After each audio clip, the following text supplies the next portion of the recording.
Right now, things went so bad, and we're trying to fix it as quickly as possible. And well intentions. Give us your thinking about the spate of corporate governance issues coming from left, right, center, and the middle.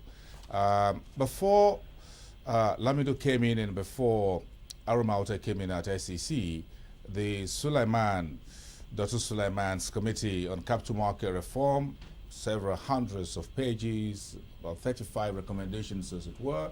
Then the second committee again came in to review the corporate governance that Pt3 did a couple of some years ago to review that. And then as soon as Lamido came in, he came in with corporate governance and tried to turn around the prudential guidelines as they're currently working on.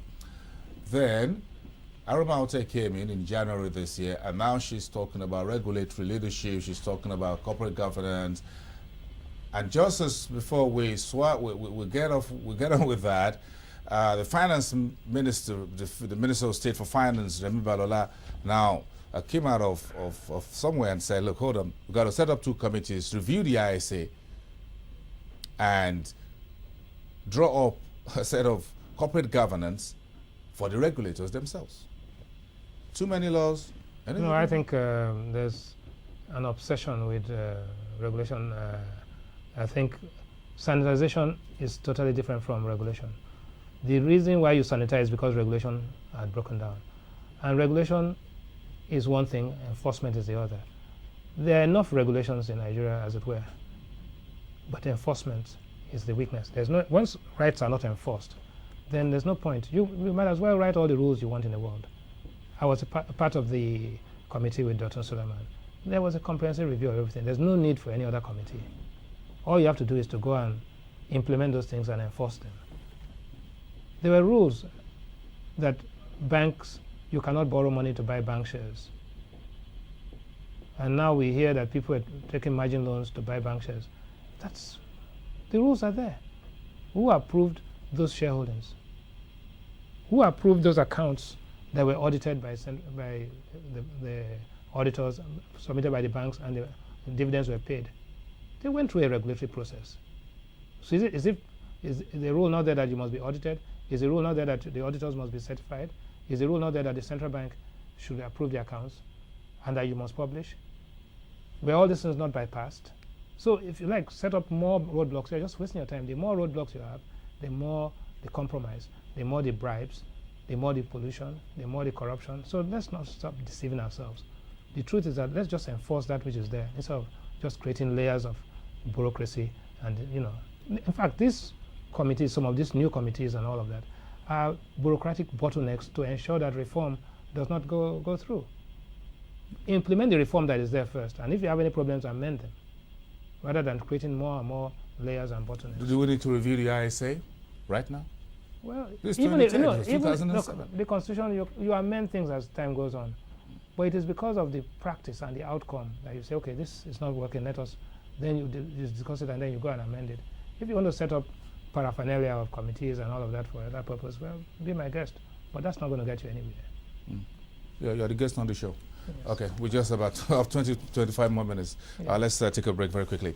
When we come back, we need to talk a little bit more about the rescued banks, as it were, the first five and the little ones. We need to talk about monetary policy because that's what central banking is all about. Yeah, exactly. Because we need to get all this together and further look through how does it come to you an economist in terms of interest rate, exchange rate, and the rest of them.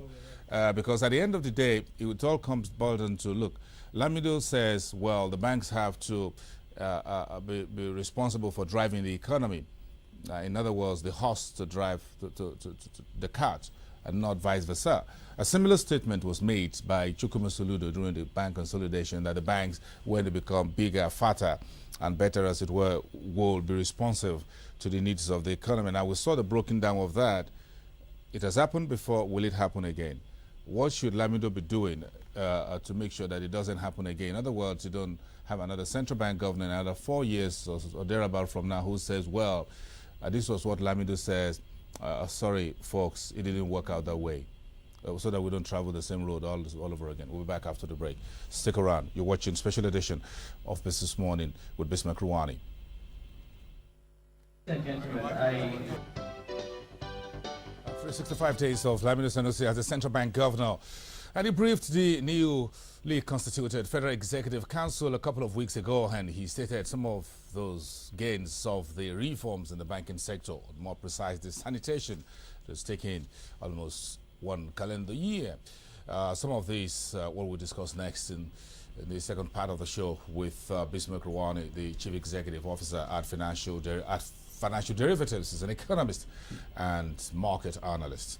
Thanks for sticking around with us. Let's look at what you can call the emerging gains of the banking reforms. The specter of inflation, as it were, exchange rate, interbank rate, stock market recovery. But more importantly, let's start from the bottom of the heap. Confidence in bank placements, the interbank market, whether it's expanded discount window, confidence of investors, both local and foreign, confidence of the government and businesses in the Nigerian economy, both local and foreign. You think this confidence is not as soft as it were back then, is getting more solid?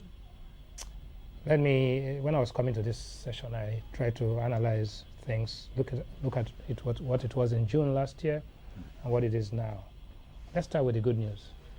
The good news is that last year at this time we're reporting about 6% growth. Now we're reporting about 7% growth, official data. M2 was growing, that is money supply was growing at about 15%. It's now growing at 22%, which is bad because it's inflationary.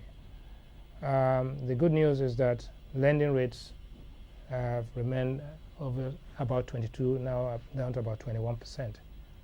The monetary policy rate came down from 8 to 6%. The average interbank rate, which was about 17% when Lamido came in, is now down to 5%. So there's a 12% improvement, reduction. Inflation in June last year was 13.3% and is now 12.5%.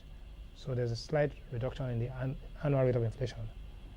However, the good news also is that the parallel rate, and this is where the best news is, the parallel market was trading at 180 naira to a dollar in June last year.